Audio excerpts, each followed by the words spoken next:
Lulon ka na ba sa scatter o sa online game casino? Wag. Wag. Wag. Wag. Wag. Wag. Huwag mong subukan. Masisira ang buhay mo. Milyong-milyong Pilipino ang iniaasa ang buhay sa tinatawag na swerte. Subalit, ang swerteng kanilang natagpuan, ito nga kaya ay magdadala sa kanila ng swerte. Noong panahon ng SONA ng ating Pangulong Ferdinand Bongbong Marcos Jr. ay kanyang binigay ang isang direktiba na isarado ang lahat o iban ang lahat ng pogo dito sa ating bansa. Sa pagsugpo ng pogo ay unti-unti naglabasan ang napakadaming online games casino ngayon na kung saan kahit sinong celebrity o mga endorser ang kanilang ginagamit upang i-promote ang mga naturang apps o ang online casino na ito. At dahil dito marami ang naiinganyo na lumaro o mag-download ng games na ganito. Aaminin ko, ang inyong lingkod ay natukso rin, panandali. Subalit ng aking napagtanto, napakadaming negatibong maidudulot ang online casino.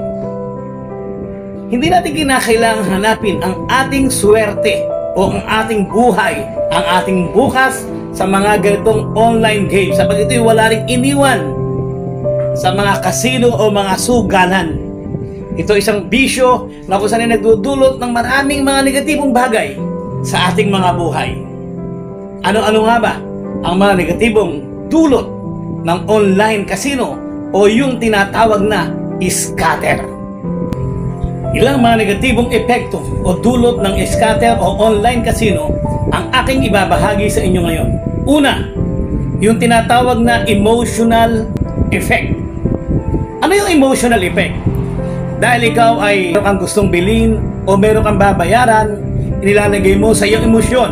Kapag nasubukan mo maglaro, gaya ng pangako ng napakadaming mga endorser na mga online scatter na yan, online casino na yan, ikaw ay mananalo. At dahil dito, sinusubukan mo ito, nilalagay mo ang inyong emosyon na ikaw ay manalo para ikaw ay makabayad o makabili ng mga gusto mong bilhin o mga bagay na dapat mong bayaran.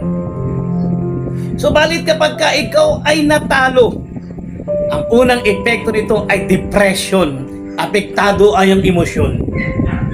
Mga kabahay ni Kuya, tandaan po natin, ang mga ganitong online casino, gumagawa po ang mga may-ari nito ng mga application, mga apps. Ito po isang hanap buhay. At hindi po sila papayag na sila po ay malulugi sa kanilang hanap buhay na ginagawa. Kaya nga ho naglabasan na napakadaming mga scammer, mga scam na ginagamit na rin ang mga online casino na yan. Tandaan natin, hindi ho papayag na matalo ang mga pamunuan o may-ari ng mga casino na yan. Lahat ng pasugalan, ang kanilang layunin ay makuha at matalo ang iyong pera. Ngayon kapag ka natalo ka, ano mangyayari sa'yo? Nadidepress ka. Apektado ang iyong emosyon.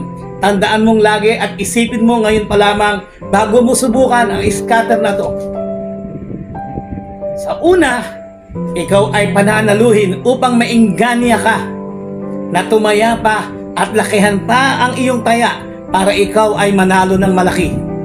Subalit sasabihin ko sa inyo, kumbaga sa patibong, ikaw lamang ay kanilang sasabikin at paaasahin upang matukso ka.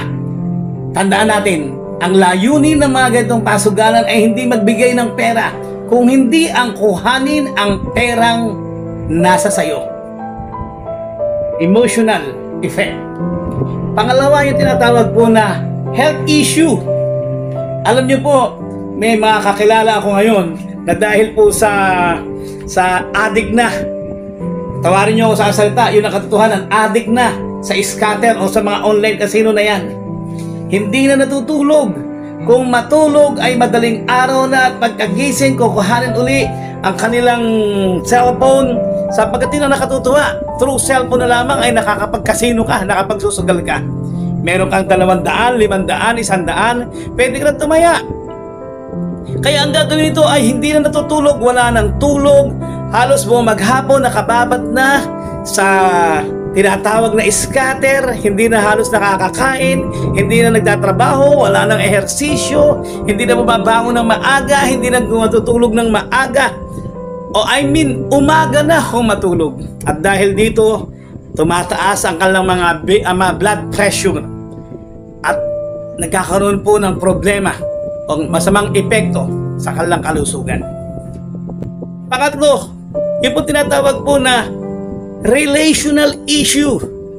Dahil sa ikaw ay addict na sa scatter, ang nangyayari sa iyo, kahit may lakad ka, kahit may gagawin ka, hindi ka na halos makausap ng iyong asawa, hindi ka na halos mautusan ng iyong mga magulang o kaya ng iyong mga nanay o tatay, o kung ikaw man ay tatay o nanay, hindi ka na makatulong, makatuwang ng iyong asawa. Wala ka ng time na naibibigay sa iyong asawa at sa iyong mga anak. At ang nangyayari ay doon ka na lamang lagi kay Aztec. Ayan, tsaka kay, kay Princess Twilight ba yun? Doon ka na lamang lagi. Ang lagi mong nami-miss ay si Fortune Goddess. Ayan, kabisado ko yan. Dahil wala ka ng time. Umaasa ka kapag meron kang bayarin, kinakailang mag-scatter ka muna at pipilitin mong doon kuhanin ang iyong pambayad sa utang. Kabahay ni Kuya, tandaan po natin, hindi ka magkakapera sa sugal. Maghanap buhay ka, magtrabaho ka para magkaroon ka ng perang pambili ng iyong mga pangangailangan at pambayad sa iyong mga pagkakautang. Ano pa? Maliban po sa tinatawag na emotional issue, health issue or physical issue, relational issue, of course, economical issue. Dati ho, may nakausap po ako. Nung hindi po siya nag-i-scatter, sabi niya, pare, nakita mo ba? Nakamotor na ako ngayon. Yan ay dahil sa scatter. Buhat daw nang siya nag-scatter ay nagkamotor na siya. Pero alam niyo ba yung tao po na yun, dati po nakakotse yun. Di ba?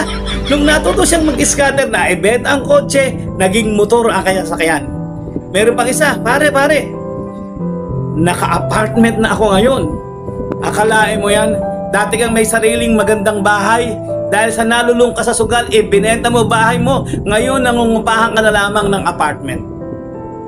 So marami pong negatibong epekto ang mga scatter na ganyan. Kaya wag ho kayong maiingganya, wag po kayong malululun, wag po kayong magiging addict sapagkat ito po ay form of addiction din. Yung pong mga bagay na yan. Lahat ng bagay na aagaw sa iyong oras, sa iyong atensyon ay addiction na. Lahat ng mga bagay na hindi mo na magagawa dati, pero dahil sa ikaw ang gusto mo nang ginagawa ay ang mga hawak na lamang ng cellphone, ng gadget mo, wala kang ginawa kundi puro casino, scatter. Addiction po ang tawag dyan. Di ba? Maging po ang iyong spiritual na kalagayan, apektado rin po ito sapagkat ito po ay sugal. At alam po natin na ang sugal po ay laro ng demonyo yan. Wala hong sugal na magpapanalo sa'yo. Wala hong yumaman sa sugal. Ewan ko, kapag ka siguro ikaw ang may-ari ng pasugalan, yayaman ka. Gaya ng mga gambling lord na nakikilala natin. Sila ang yumayaman, pero ang naghihirap ay ang taong bayan. Kaya mga kabahay ni Kuya, ngayon pa lamang aking ini-advise sa inyo, huwag mong subukan. Masisira ang buhay mo. Again, this is your Kuya Power J. Always saying, keep safe and stay healthy. God bless you guys. Wag. Wag Wag. mong subukan. Masisira ang buhay mo.